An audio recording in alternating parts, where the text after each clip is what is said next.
I am guessing that many of you that are listening to me right now, you're in the messy middle. I just want to say, growing up, maturing is actually getting good at the middle part.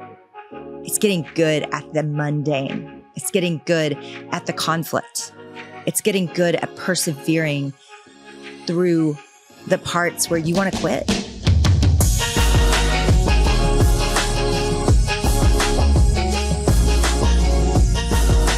Hey fam, it's Chloe, back to tell you about something coming up so soon.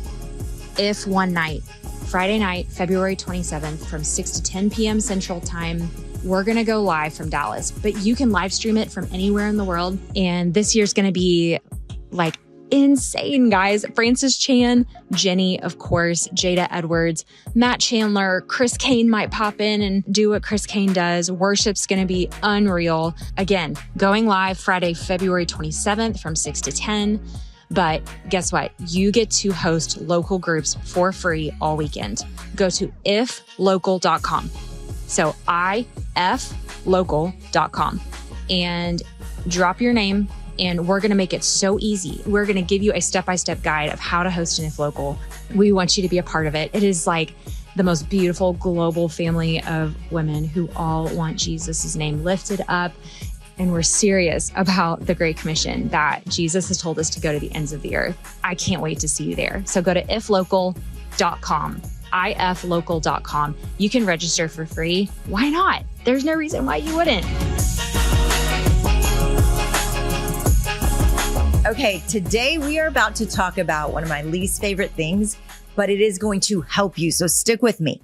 We are going to talk about the messy middle. Most of life does not exist in beginnings and endings. Most of life is lived in the messy middle of circumstances, projects, goals.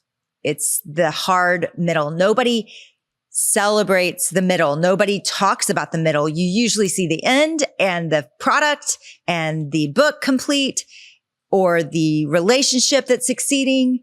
You rarely hear about the middle. And the middle is where most of life is lived. So I want to start by just saying I have a few friends right now that are going through recovery, and they are regulars at AA and Al-Anon. And I just have been immersed in that community recently. And one of the ways that they start every meeting, if you have ever attended AA, is with a prayer.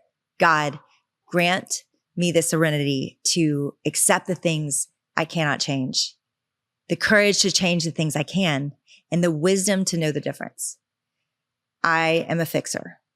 I am someone who loves to change her life day by day, to make a plan, to set a goal. I love the second part of that prayer, the courage to change the things I can. That's in my control. My maturity, and I believe most of our maturity, comes from the beginning of that prayer, to accept the things I cannot change. Most of life falls in that category. And I hate it. I hate that that is a reality, that there is so much. If you're listening to this podcast, you are probably like me. You are probably the second part of that verse. You are like, I'm going to change whatever I can change. I'm going to fix it. But yet most of our life is lived in accepting the things that we can't change. I have found more peace, more joy, more enjoyment of the relationships in my life with that first part of that verse. If I can accept the things I cannot change. And that messy middle of life. You know, the beginning's exciting. I love the beginnings of projects. I love the beginnings of relationships. I love the beginnings of dreams that are starting to come to fruition. That is exciting. There's very little wrong. There's so much to look forward to. And I love the ends of things. I love the celebration. I love the launching it into the world. I love, a relationship that's mature, that has been there for years and years and years.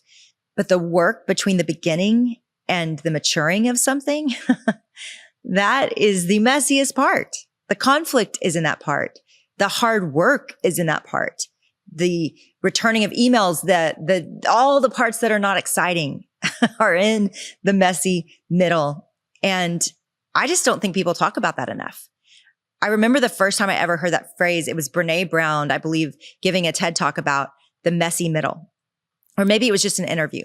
And I'm listening to her describe taking off in a plane, all the excitement of that. And then being in the middle of the plane ride across the ocean and realizing it's too late to turn the plane around. You got to keep going, but you're stuck and you don't want to keep going. And that is always what happens to me in the middle of the mess. I am months into something. I am years into a relationship that is difficult and I want to turn around. And I regret having ever done it or saying I'm going to do it. And yet that is most of our lives. And when she said that, I was actually in the middle of, I was probably in year 5 or 6 of If Gathering. And If had started with a bang. If you don't know what it is, it's a women's gathering that we launched with a new model. It was that you could live stream anywhere. Now everybody does this, but back then it was 12, 13, 14 years ago. Nobody was doing this. And so, or very few people were doing this. And it succeeded. I mean, I remember the first day after If launched and we had reached hundreds of thousands of people with this new way of doing conferences. I got so many calls from press. Everybody wanted to celebrate and hear how we had done it and brought so many people together. And it was exciting and scary, but I loved it. And then years later, we're solving problems. We've got conflict. We've got people that are tearing us down publicly. And I was like, this isn't fun anymore. I don't want to do this anymore. I am someone way more likely to shut something down that is beautiful, that is from God, than I am to let it go on too long. And so I'm just always looking for the exit. Like, I'm like, now, could we shut it down now? And that was when I heard Brene talking about this. And it was so freeing because I was like, gosh, nobody talks about just the day in and day out work of something and what it costs. I am guessing that many of you that are listening to me right now, you're in that part. You're in the messy middle. You're somewhere between, having a baby and sending them to college. You're somewhere between getting married and thriving in marriage. You're somewhere between a project that you thought of and conceived and set in motion to create and it launching into the world. And I bet many of you can relate to this part. And I just want to say, growing up, maturing is actually getting good at the middle part. It's getting good at the mundane. It's getting good at the conflict. It's getting good at persevering through the parts where you want to quit. James 1:4 says this, let perseverance finish its work so that you may be mature and complete, not lacking anything. This verse is just depressing to me. Like, why does maturity, completion, wholeness have to come through perseverance? Couldn't there be an easier way? Last night I was at small group and we were meeting with 5 couples that we just adore. And we're raising our kids together. We are growing together. We are sharing our lives together. I mean, multiple people cried last night. Like, we are doing the thing and sharing our lives. And one by one, they went around and all of us had a kid in a position in life where they're just struggling. And they're at a place where, one of them had a kid that just is making terrible choices. One of them had a kid that is just willful and prideful and being a punk. And we kind of went around and we realized, gosh, all of us are in this place and with a kid that just is in process. And several of my kids now are grown. And I remember being in specifically my oldest son's sophomore year in high school. And he's standing on the stairs. He'll love that I'm telling the story. Just nobody tell him that I told the story. He's standing on the stairs. I remember I'm standing on the second floor looking down at him. And all I know, I don't remember what I did that caused him to do this, but he just starts cussing me out. And I mean, this is my kid who never did that for years and years and years. We were in the good beginning, but now we're in the messy middle of hormones. We're in the messy middle of punk years that he just was off the rails. Y'all, I just started cussing right back. And I'm not a big cusser. I mean, it comes out every once in a while, but I mean, I will never forget this moment because I lift up above our relationship, up above the two of us standing there. And I'm thinking, how on earth did we get here where he's cussing his mother out and I am cussing him back out, and he runs out, slams the door, and who knows where he goes. And I'm like, how are we here? That kid today is making disciples. That kid today is committed and serving in our local church. That kid today is 25 and amazing.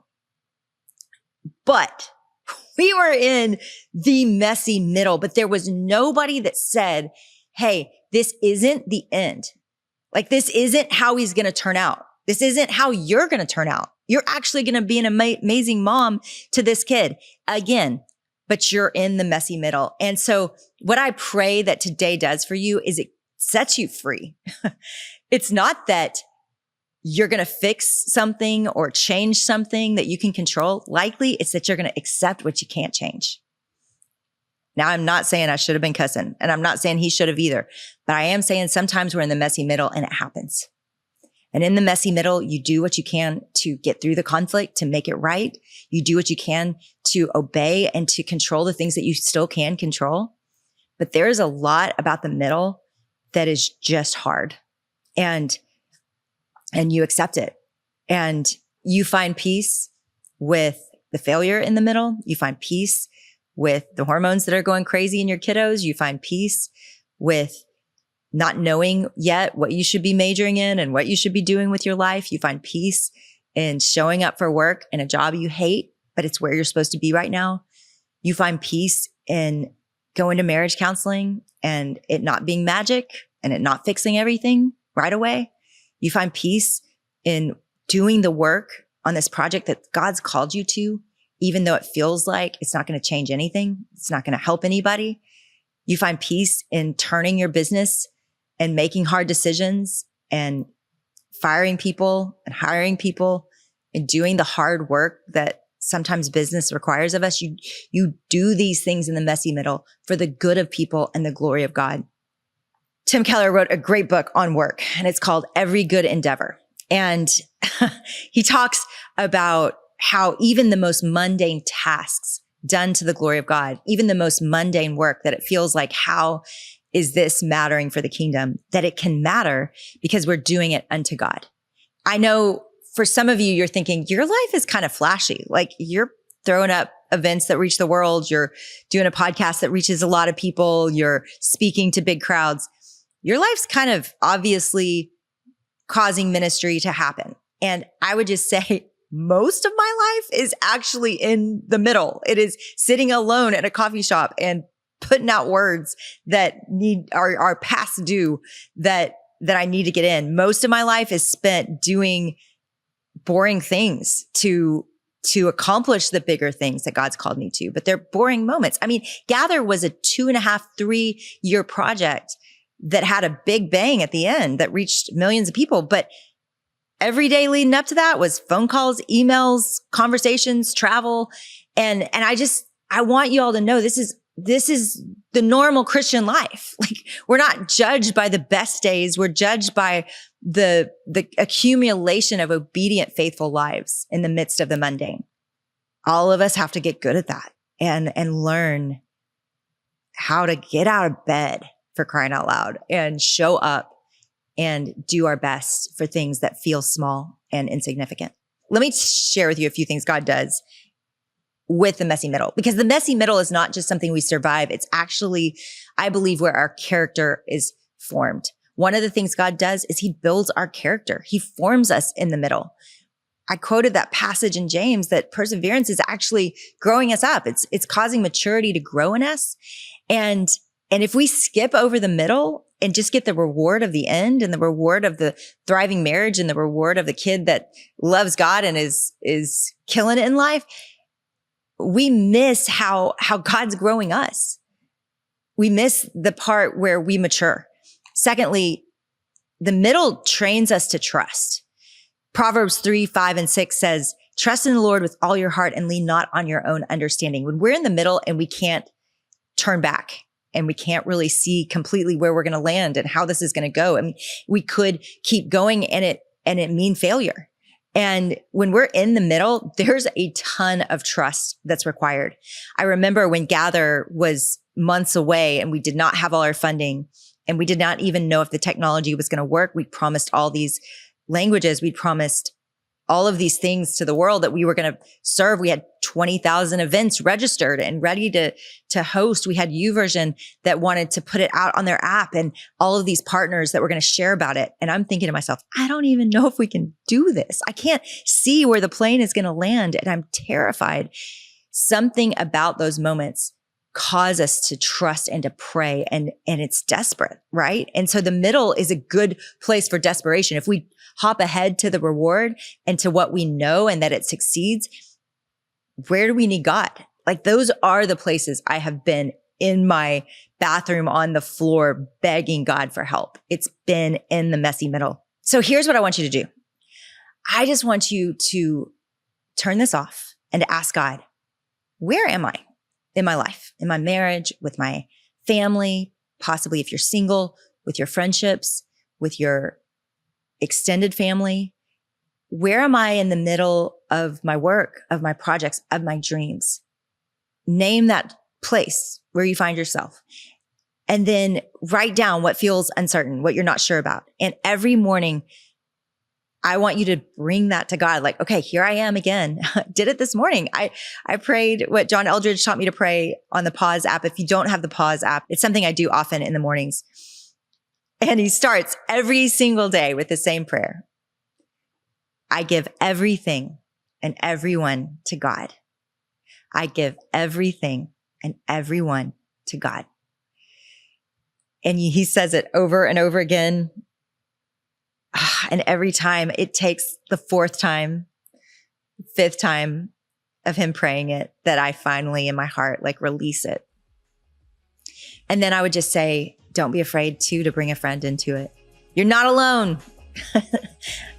I would say all of us to some degree in some part of our life is in the messy middle. And I think the greatest thing we can do is talk about it with each other to help us know we're not alone.